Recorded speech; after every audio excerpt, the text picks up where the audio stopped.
Pag siya na naging congressman, ako naging governor, si vice governor ang naging vice governor John Amante, triple ang ibibigay namin sa inyo.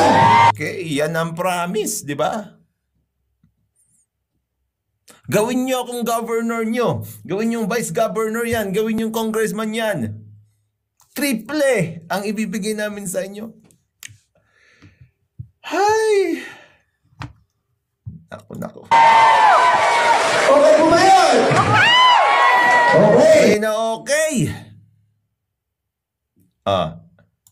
Tignan natin. Ma-explainer eh. Dito na lang tayo sa madaling. No? Meron akong meron akong Supreme Court decisions. Kaya lang, dito na lang tayo.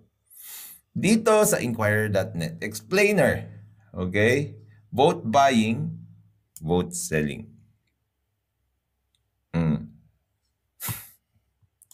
Sabi ni Plants TV, di ba bawal paglantaran? Dito sa aming grocery kasi Pasko, galante siguro siya. Pero mali dahil tumatakbo siya.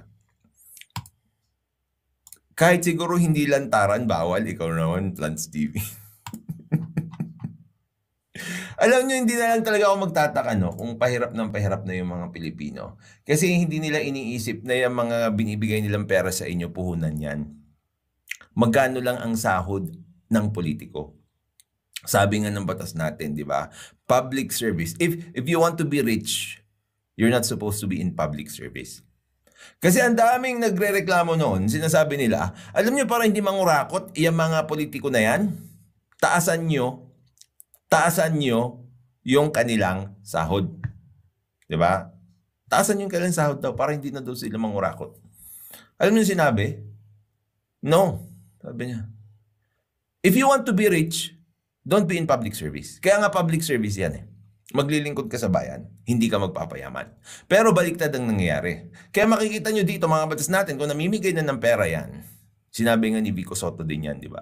Ni Vico Soto, na-quote siya doon. Kung pipili ka ng iboboto mo, piliin mo yung pinakakonti ang ginastos. Kasi nga, konti rin yung babawiin niya sa'yo. O in other words, yung kukurakutin.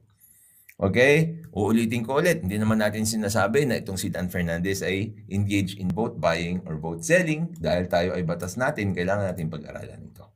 Pag-aaralan lang natin. Okay? Sabi, Manila, Philippines, despite stern warnings and clear rules, vote buying and selling persists in Philippine elections. Sabi niya, sa Tagalog, mga kabatas natin, kahit pinagbabawal, marami pa rin engaged in vote buying and vote selling. Sabi niya, criminal practice daw yan. Pag criminal yung practice, ibig sabihin, pwede kang makulong. Okay?